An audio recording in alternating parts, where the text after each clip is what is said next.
Hey everybody, welcome to Immediate Immersion Live. So today, do you want to unlock the secrets to seamless comprehension-based teaching?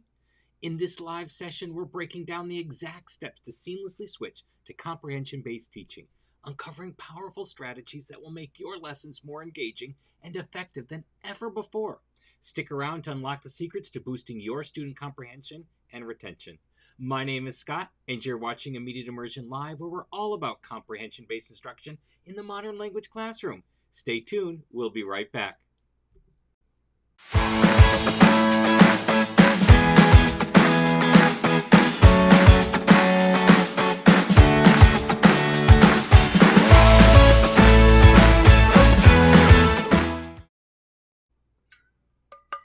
And welcome back, everybody. A couple of housekeeping things I want to talk about before we get started here. And let me fix this here. We have our back-to-school boot camp starting on Thursday, August 1st. And I got a special deal for you. Let me go ahead and put this in the chat. US-boot camp. So here's the link to join. mm.us/bootcamp, and if you use the coupon code LIVE at checkout, you will be able to get $20 off registration. That brings it down to $57 for 10 classes. That helps take the stress out of going back to school. We talk about getting your classroom ready, getting your procedures ready, your classroom management plan in gear, how to win over your parents on back to school night. I know it's always a stressful time.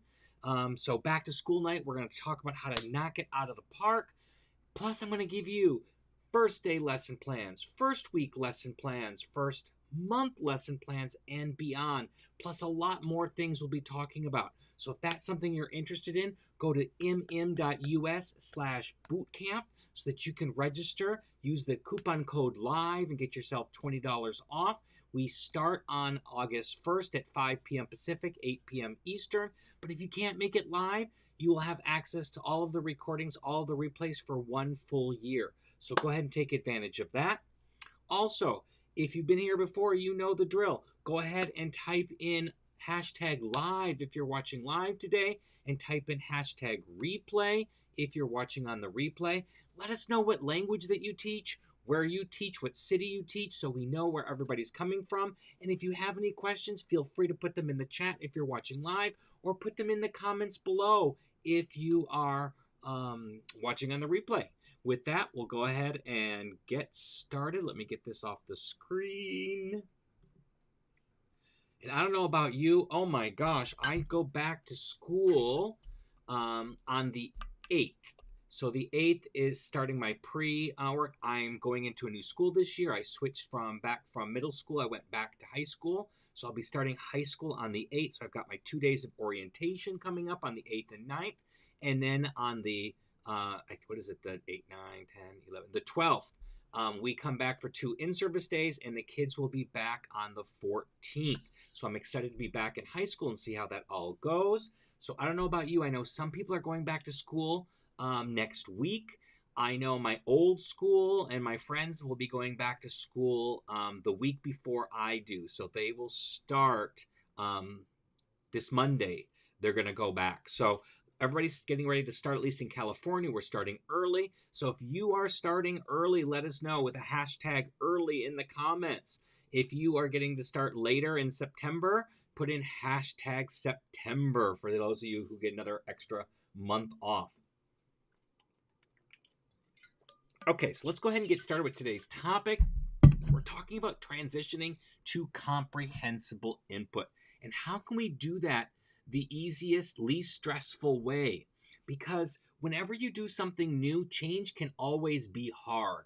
And so we want to make it so that it's not so hard, that we're able to do it a little bit more seamlessly. And that starts with having clear objectives. So you want to start by defining what your goals are. What are your goals for switching over to comprehensible input? So for example, it could be to improve student engagement by 20% within the first semester. That could be a goal that you are doing because that's why you want to move. You're finding out that your students aren't being really engaged in the textbook or traditional content. So you're trying to improve engagement. Maybe you're trying to think about you want to get kids to be more confident to use the language and not just know about the language, the vocabulary and the grammar rules, but they want to actually be able to use the language, and maybe you want to get them to be more confident so that they can use the language easier and with more confidence in there. So there's lots of different goals that you might have. You could also, when you have these goals that you set up, you want to put in there how comprehensible input is going to help you to implement them. So it could be, I'm going to increase student comprehension and retention rates by implementing CI strategies in 75% of your lessons. All of those types of things can be, how you're explaining how comprehensible input will get you to those. Another idea, set a goal for every student to comfortably understand and use 50 high-frequency words by the end of the term. So 50 sounds like a lot, but it doesn't have to be. Start small. Start with that, with the Super 7 from Dr. Terry Waltz, and then upgrade to Mike Peto's Sweet 16. Start there. Because if you focus on those 16 verbs, it's 15 for most languages, it's 16 for Spanish, because we have 2 verbs to be. But if you focus on those, you're going to get some other high-frequency words in no matter what, because you can't make a sentence with just one word. You need other words to be able to make sentences, so they're going to get easily high-frequency words and make them be comfortable and to be able to use them by the end of the term. So these are really, really important type things that you can do, and you want to have these clear objectives. So come up with 3 to 5 clear objectives, what you want to accomplish with comprehensible input in your classroom. Talking about, number 1, why you're going into comprehensible input, why you're making that switch, what goals do you have for yourself as the teacher, what goals do you have for your students, and then what goals do you have for like the instruction that you're going to do. Think about all of those, come up with 3 to 5 concrete, write them down, because if you don't write them down, they don't really exist. So write those down so you have a clear idea of what you're going to be going and doing.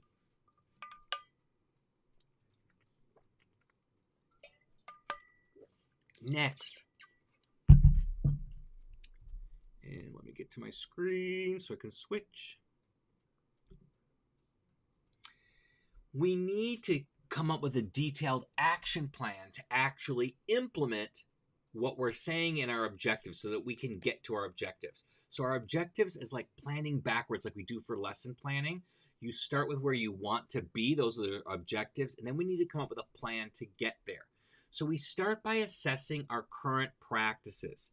So conduct a survey to gather student feedback on current teaching methods. So ask them about it. What do they like? What don't they like? What do they expect out of the class? Think about things like that. Get a survey going. You might have to come up with a thick skin because kids will be brutally honest, and they don't necessarily mean to be mean, but it may come across that way. So you're going to have to develop a thick skin. But I find by doing surveys and asking my students to get their feedback, because they're really my customers. When I get that from them, I'm able to really determine what their needs are, or at least what their thinking is, and I can work with that to come up with a good action plan to be able to implement some of that. You'll also want to review your lesson plans and identify where traditional methods are falling short. So look at your lesson plans. What do you normally do?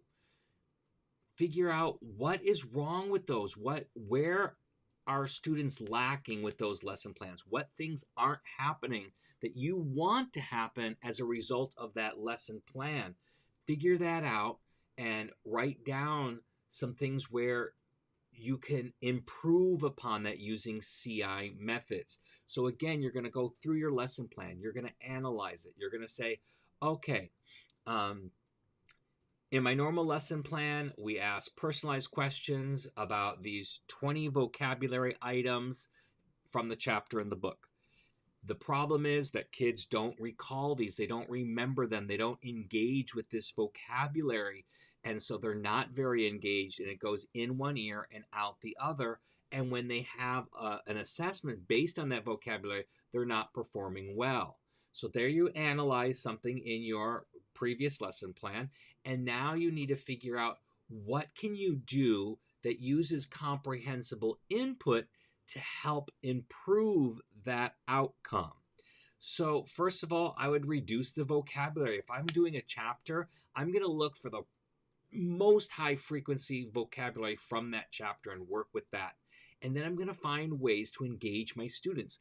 I'm going to still use those personalized questions, but I'm going to turn them into conversations so we can go deeper into the vocabulary. We're not just sticking with the introductory vocabulary, like if it's sports, basketball, football, soccer. We're going deeper into those by asking questions like, so you like to play basketball? Do you like to watch basketball too? Oh, you do. Do you like to watch it live, or do you prefer to watch it on TV? Oh, you like to watch it on TV. Do you prefer professional basketball or college basketball? See, I'm going deeper. I'm not just trying to work the vocabulary. I'm trying to go deeper and having a true engaging conversation with a student, having small talk with them about what we're talking about. And that way they're getting really engagement with that vocabulary, and it's going to stick in their brains. It's going to go from the surface of their brain and it's going to penetrate deep. Or if we're working a story, finding a way to work this vocabulary in a story that we co-create, not one that I tell, because that doesn't work. It's not engaging for the students because it's my story. But if we are co-creating it together, it becomes our story, and there's more of an engagement there. So think about that. Go through your lesson plans, identify where there are weaknesses, and what you can do to change those. Another idea is to analyze your student performance data to pinpoint areas that need improvement. Generally speaking, with traditional type teaching, writing and speaking are the ones that go downhill right off the bat. There's not a lot of practice with that, and whatever they do use is very contrived. It's memorized phrases. It's memorized vocabulary. They're not actually creating language there. They usually are okay with understanding the reading and understanding listening comprehension, but it's that speaking and writing is poor, usually in a traditional type classroom. So go through your assessment data. If you're starting it off at the beginning of the school year, look at last year's assessment data so you can figure out everything. And look at it. Where are the weaknesses? What can you do? What areas do the students need to improve upon? And then what can you do to improve it? What CI techniques, what CI strategies will work to develop those particular aspects? So go through, and you're going to go, and after you've gone through all of these ideas, you're going to come up with a detailed action plan. You've gone through your lessons. You found out what the weaknesses are. You're taking your student feedback into account. And then you're looking at your student performance data to know what areas that you really need to think differently about, because what you've been doing hasn't been working. And it's not necessarily your fault. It may be, the teaching methods that the textbook has, or all different kinds of variables can go in there. But by using that data, you're going to pinpoint those areas that need improvement and then come up with an action plan to get that improvement that you're looking for. Write down the steps. What are you going to do? What's going to be differently? Which CI techniques and strategies are you going to implement in your classroom to make it happen? Before we go on to the next topic, if you are liking this, go ahead and like and subscribe. It really does help us out if you get us into that YouTube algorithm, get it out to more teachers, especially now when we're getting ready for back to school. People are looking for information. Share with your friends. Like and subscribe. It really helps us out. We are so close to getting our first 1,000 subscribers. We're only 10 away, as I checked earlier today. I don't know if it's gone up since then, but we are almost there. So help us out. Get us to that 1,000 subscribers and get it out to more teachers so they can get the help that they need. Also, what fears do you have? If you are transitioning to comprehensible input for the first time, what fears do you have? Let me know in the comments or the chat so I can help address those. Or if you already use comprehensible input, whether you're really experienced at it or not so experienced at it, what are your fears for the new school year? What's coming up? What are you nervous about? What stresses you out? Let us know in the comments or chat, and we can talk about that. I'll tell you, I learned some new things over the summer because I read the book. I gotta never remember the name of the book.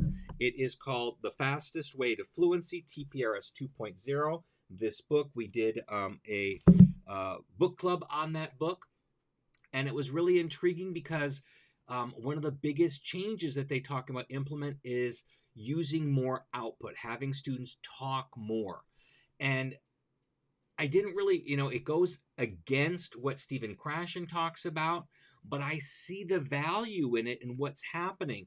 And then I also have anecdotal evidence in my classroom, not with speaking, but with writing, because I make my kids write starting in the third month in level 1 and then starting in week 1 for every other level on a weekly basis. And I can see their writing grow because of this constant practice of output.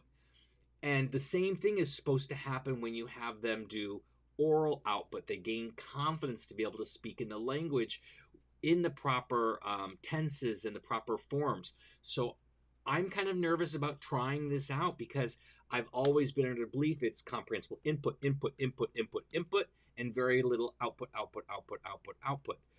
But now there's a little change in that we're trying to add more output in there.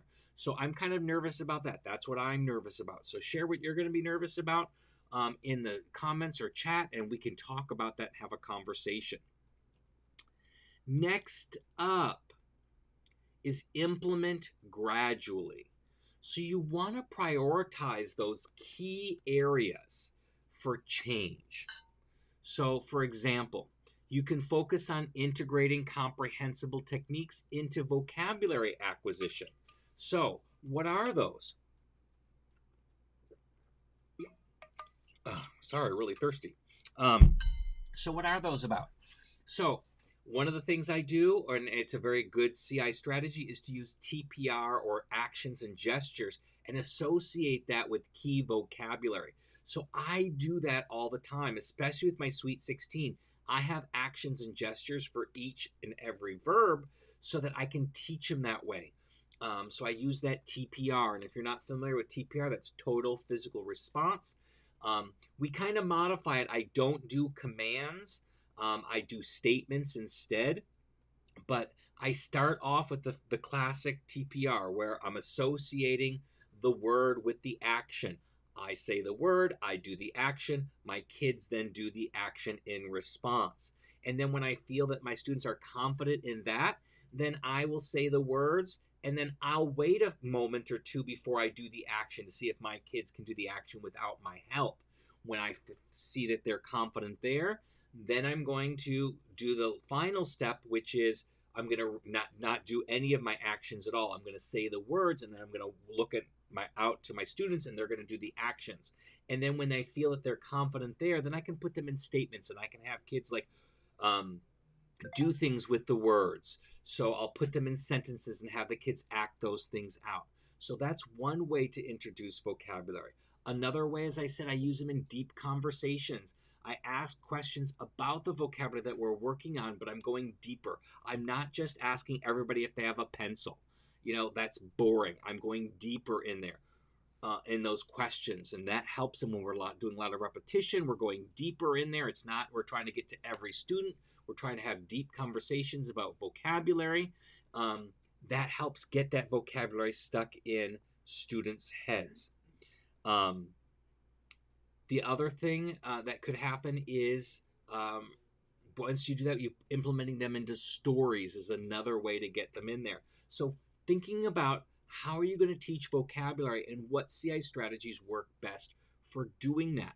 I know for colors, here's another example. For colors, I found a series of children's books. They're out of print as far as I know.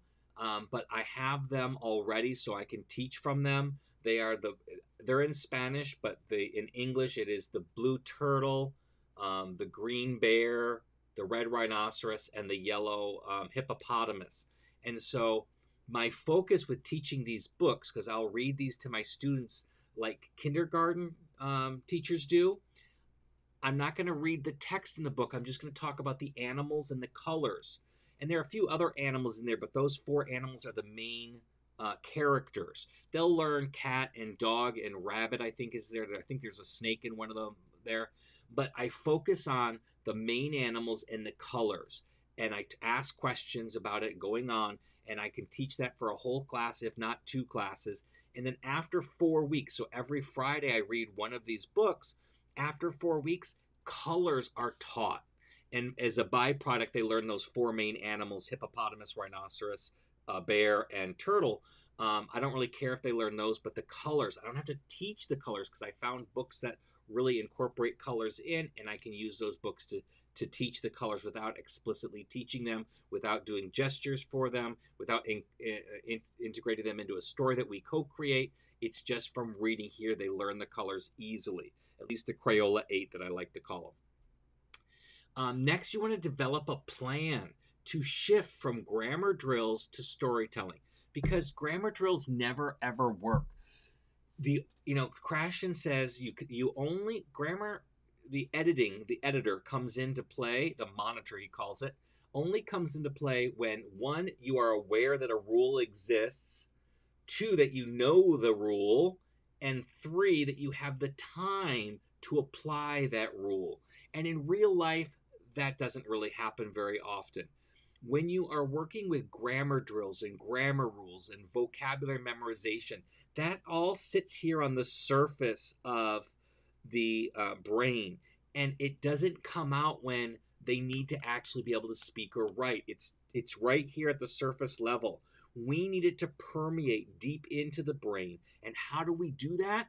Because we move away from the grammar drills. We move away from the memorization of vocabulary, because we found that has not worked. In America, we have been using grammar drills and memorization of vocabulary for decades, yet we are still a monolingual nation. So we need to do something else. So find a way to implement story. I call it story asking because, as I said, it's co-collaborating. I don't want to tell a story because my kids are going to be less engaged that way. But I can do a story asking where I'm asking leading questions to build a story with my students. I find they're much more engaged. But this is a way that you can still teach grammar in context without explaining it, without talking about it, showing them like we do when we teach our children their first language. We don't sit there and explain the grammar. We don't talk about all the endings and all of that stuff, and we don't drill our children. We just use the grammar and vocabulary in context, and over time they acquire those, and it's no different from our classroom. So look at some of your lesson plans and find ways to take those grammar drills, those vocabulary drills, and move them into that story asking realm. Also commit to reducing the teacher talk time and increasing student interaction. All of that can be very, very helpful when we're doing this. So we always talk, like my friend Donna Tatum Johns always says, when a kid asks a grammar question, that you want to answer that question as quickly as possible and then change the subject. And she equates this to like when kids ask sex questions. So when your children ask you a sex question, you answer exactly what they ask and you quickly change the subject. And it's the same thing with grammar. You don't want to be able to talking and saying, "Oh, let me go and do a whole grammar lesson," because it goes in one ear and out the other. And so as you're implementing this gradually, you want to map out a timeline. So you want to have this kind of timeline of what you want to do. Break it into phases. Start small because you're implementing it in small changes. And make sure you're doing regular check-ins with your students as you are implementing gradually to make sure that what you're doing is actually having the effect. So not only do you ask your students about this, but you also want to do some formative assessments to kind of see, is the progress you are expecting from what you're doing actually happening or not?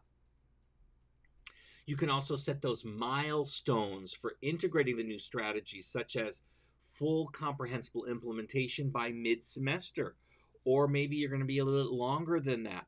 It doesn't matter whether you are going at it full steam or you're doing it slowly. Just have these milestones that you can actually,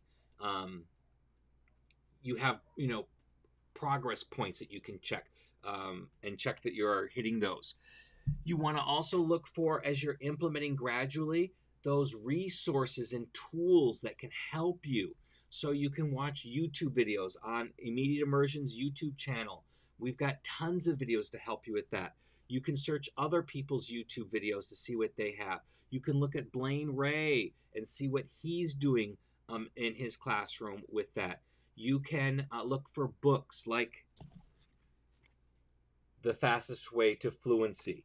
You can get books like that. You can go on to Facebook groups or networking groups that you can help get some ideas. You can enroll in some professional development courses on CI methods, whether they be online, virtual, or in person. Lots of different things in there. And then you want to maybe find a mentor or find a CI teaching community for ongoing support as you do this, so that you can talk about troubles that you have and successes that you have, and they can help you work through those. All of these things are really, really important. And if this is brand new to your students and to your parents, then you want to explain why you're doing it and share success stories with evidence supporting it, so that the change is gradually to both the students and the parents as well as yourself. And then tell them what you can, I can't speak. Tell them what what students can expect and what parents can expect throughout this transition. And as we implement gradually, we want to introduce those CI techniques slowly as we go. Take one aspect of a CI strategy that you want to implement, and then implement that in your lessons until you feel confident in that, and then you can move on to a different one. If you're not comfortable with asking stories, I always say movie talk is like the training wheels of that, because the story's already there. And so if you prepare by taking screenshots of your video, then you can talk about the screenshots. The story's already there, and so you don't have to worry about that aspect. You can practice other aspects of asking for student information, asking questions, working with the vocabulary from the story, and work with that. And then when you get more comfortable, you can take one training wheel off and go to picture talk, where picture talk is a little bit less structured. You've got the picture, you can start talking about that, but when you're transitioning from a picture into an actual story, the story's not there. And so then you'll have to work with your students to come up with that before you take the training wheels completely off and do a story asking event altogether. So all of those things are some great ideas that you can do to start slowly. But pick out one aspect, one strategy, and then work that way until you feel comfortable, and then you can switch it up. When it comes to homework, I don't give homework. I don't find it's very useful. There's a whole long story behind that, and I'm not going to get into it today. But if you are going to give homework, gradually replace traditional homework with CI-based assignments instead. So that's much more helpful. If you're going to give homework, at least make it more productive. Workbook exercises, textbook exercises are not productive and not a good use of student time. So what can you do? Well, here are some examples of comprehension-based assignments. Have students take a reading and translate it to their parents or a sibling or a friend or another teacher. Have students use pictures and tell the story from their perspective from there, and get it signed off by a parent, friend, sibling, teacher, something like that. Have students read at home, or reread is even a good thing because they need multiple exposures. So have them reread. So you did something in class, you went through it, so it's not completely new. They're not going to struggle with it. Then they go home and they reread it, and maybe they answer comprehension questions about it. Or you record a video or you record an audio, and the kids will either watch it or listen to it and answer comprehension questions. So think about those types of activities over doing, grammar-based drill workbook stuff or textbook questions that way. And you're always gathering and analyzing data so that you can see if what you're doing is actually helping your students acquire language. And that includes collecting student feedback through surveys or exit tickets. It's really, really important. And then as you're gaining all of this feedback, you're adjusting and you're adapting, because that's how you learn. Just like you find out what works and what doesn't work for you and your personality, and you adjust. Because as teachers, we need to be flexible and willing to tweak our methods based on what works best for the students in front of us. And what works best for these students and this period may not be what works best for the next set of students in the next period, or from one year to the next. So you're going to have to be experimenting always and seeing what works. And focus on your successes and challenges with your teaching community for additional insights. So when you have that mentor, that community, share your successes and whatever challenges you might be having, because maybe they've gone through the same ones and they can help you through those, or at least help you think through them. Next, let's talk about fostering a supportive learning environment. So this is another really important. Kids have to understand that making mistakes is natural, and they're not going to be perfect, and that's a natural part of the learning process. And there's absolutely, positively nothing wrong with making mistakes. Even explain that you're not perfect and you make mistakes all of the time. So by encouraging this, this supportive environment, it allows them to make these mistakes in a safe haven, so they don't feel so self-conscious about it. So one of the strategies to do this is to encourage student interaction. So you can do pair and share type activities that promote language use, or use story asking to involve students in creating context, because you are building that confidence for these students to feel more confident about their language. Create a classroom culture where mistakes are seen as learning opportunities. We're not picking on these students. We're not making fun of these students. We're learning from these types of mistakes. Or if you find these mistakes outside, like during their writing or some other way, you can generalize them so it's not identifying the particular student who made that mistake. Find commonalities that you can talk about and find ways to teach them in a comprehensible input way. You want to build a CI-rich classroom. That comprehensible input is the foundation for everything that we do. And without a solid foundation, guess what? We're not going to be able to build anything upon that. So we want to have a CI-rich classroom, and that starts with decorating your classroom with visual aids and high-frequency word walls.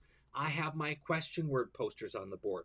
I have my Sweet 16 verbs up on the board, and I have a word wall of frequent words, not nouns and stuff like that. Generally, they're usually adverbs and adjectives and transition words, words that are harder to teach, that are up there. They're up there all year long, and I don't hide them during an assessment, because just because they know these words doesn't mean they can use them, and I'm assessing whether they can use them, not whether they know them. I don't do vocabulary quizzes, because nowhere in life do they ever are they ever required to recall vocabulary out of context. And vocabulary quizzes are that, vocabulary out of context. So I have those up on my board. I have rejoinders up on the thing. So my room is full of these visual aids to help them with high frequency words. You can also incorporate a variety of CI resources like videos, songs, and stories. So we use videos like movie talks. We do those a lot. Songs, we sing a song every 2 weeks. Well, I mean, we sing the song every day, but we change songs every 2 weeks. So my kids get exposed to music and cultural awareness all in that. We do stories all the time, whether they're stories or picture talks or movie talks. They're getting bombarded with comprehensible input in a visual way, in an audio way. So they're getting immersed as much as possible. And then also providing access to reading materials for independent learning. So I have a classroom library where I have books that I have collected. They're short CI-based novels that I have, and we do silent reading every couple of days, at least 2 or 3 times a week, that they're going to be reading these novels to acquire language, and they have access to them within my classroom. So that's really important. Getting these is a couple of things. Let me give you some suggestions here. Websites to buy them from. Amazon has them, but be careful. Make sure they're the CI-based ones. You can get them from BryceHedstrom.com. Here, I'll put some of them here in the chat. BryceHedstrom.com.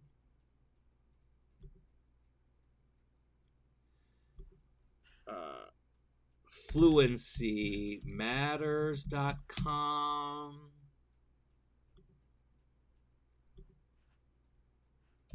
MyraCanyon.com.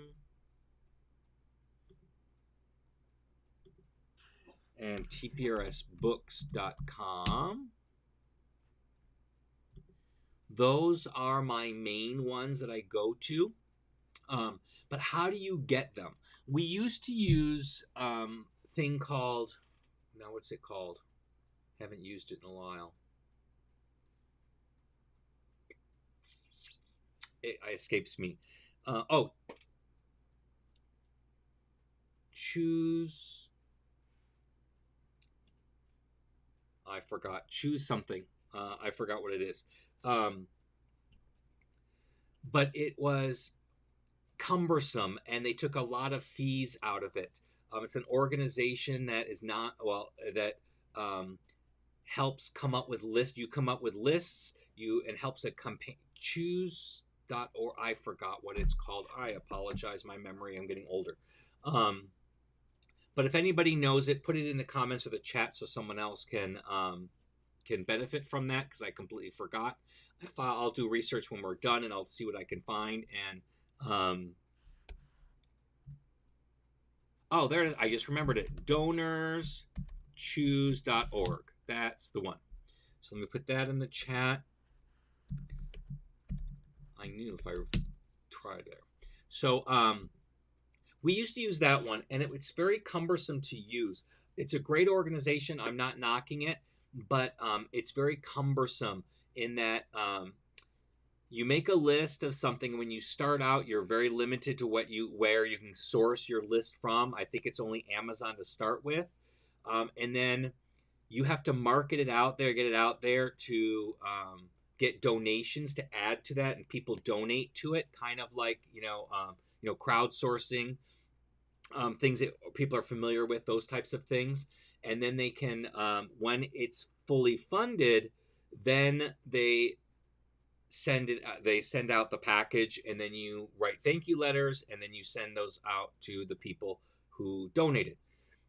It's a great service, but what I found was the fees on that are really high. So let's say your books cost $100 total.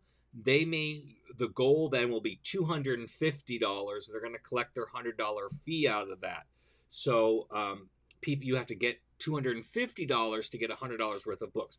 These aren't exact numbers. I'm just pulling them out of the air, just so you know, but that's kind of how it works. It works really, really well when there's a major corporation matching donations. That works because you can get your things funded easier.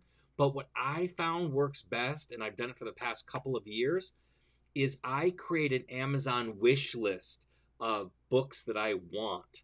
And then I talk about it on back to school night with my parents. It's a link on my email signature out there. And I have parents donate books to me. And then when I get these books, then I will write in the cover of the book, donated by so and so, or donated by so and so's family. So I put that in there, and kids like that when they see their names in there. And I found it's much easier. I'm getting books on a regular basis, not just having to wait till the whole thing's funded, because they can buy 1 or 2 books and it comes in the mail and it's perfect. So I really, really like that. So that's how I suggest getting those, building up your library. And you always want to give feedback to your students. So give the immediate and constructive feedback during the comprehensible activities using rubrics that emphasize comprehension and communication over accuracy, so that kids, you can build that confidence up again, because you're not looking at all the mistakes, because the mistakes are going to happen. That's natural. And you can't teach away the mistakes. That's not how language acquisition works. They need to hear correct language more and more and more. And when the brain finally says, well, I'm ready to understand that concept, it will absorb it and it will happen. You can tell kids, let's say if you're a parent and you are an English speaking parent and you're teaching your kids language, you can tell them over and over again that it's not runned, it's ran. You can tell them over and over again, but that's not going to help them. So they need to hear the word run, ran over and over and over again in context, and then when their brain's ready to acquire that, it will start picking up and go from runned to ran. So don't stress about the errors. Focus on building the students up and on communication, so that they're actually communicating in a way that is understandable. Encourage self-assessment and reflection to help students track their own progress. Let them know so they can say, what are they feeling confident about? Because that really says a lot about where they think they are. And if they're lacking confidence in a particular area, that's going to hinder their acquisition. And our last topic is to reflect and iterate. So we constantly want to do reflection. Not only reflection with our students, but also you as a teacher. Set some time aside each week to reflect on what's working and what's not. Or if you have time for after your lessons, like on your prep, take 5 to 6 minutes to just reflect on what worked and what didn't so far, or at the end of the school day, or at the end of the week. But don't do it less often than weekly. Keep a journal to document your CI teaching journey and your insights. That's really, really helpful. You can do it, in a book way, like in a little notebook, or you can do it digitally, whatever works best for you. You also want to use student reflections to gain perspective on their experiences. I'm always asking students to reflect. Every Friday they're doing a reflection question, and that can really help you get great feedback. Seek ongoing professional development. It's not a one and done thing. We want our kids to be lifelong learners, and we need to be lifelong learners as well. So attend CI workshops and conferences, whether they're virtual or in person, to stay updated on best practices. Read books.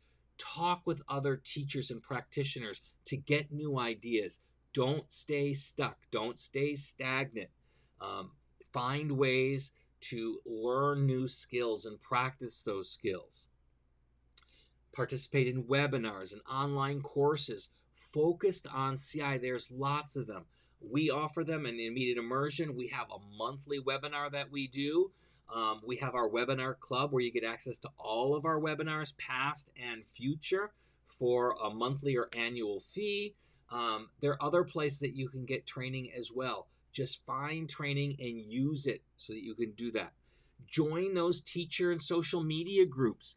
Find teacher forums, social media groups for continuous learning. It's great networking. You can play off ideas or ask questions like, I'm stuck, I don't know how to teach this, or I'm having this issue, can anybody help me? Or, woohoo, I just had a success, I've been working on this and finally I got it.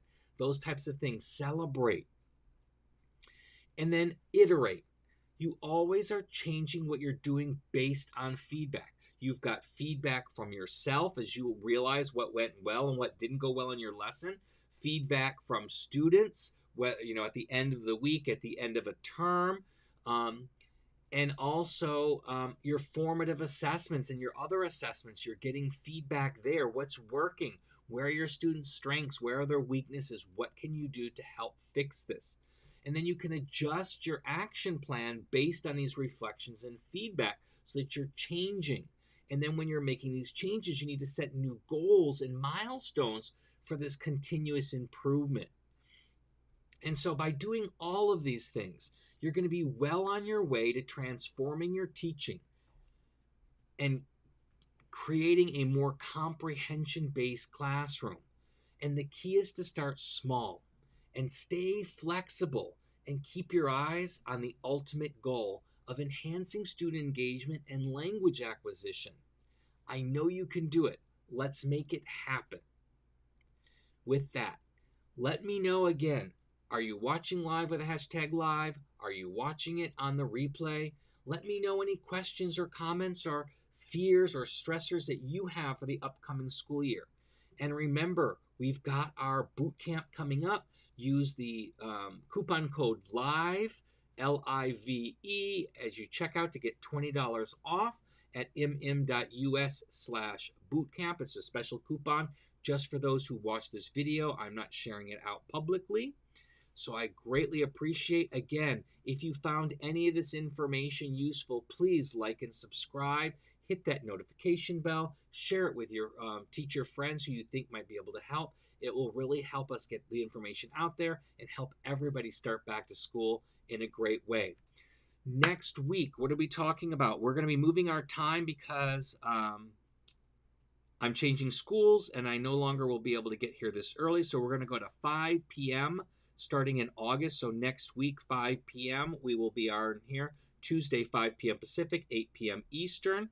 And our topic is going to be building confidence with comprehensible input. So that's what we're going to talk about next week. I hope to see you all next time. With that, everybody enjoy your week, and I will see you next time. Bye-bye, everybody.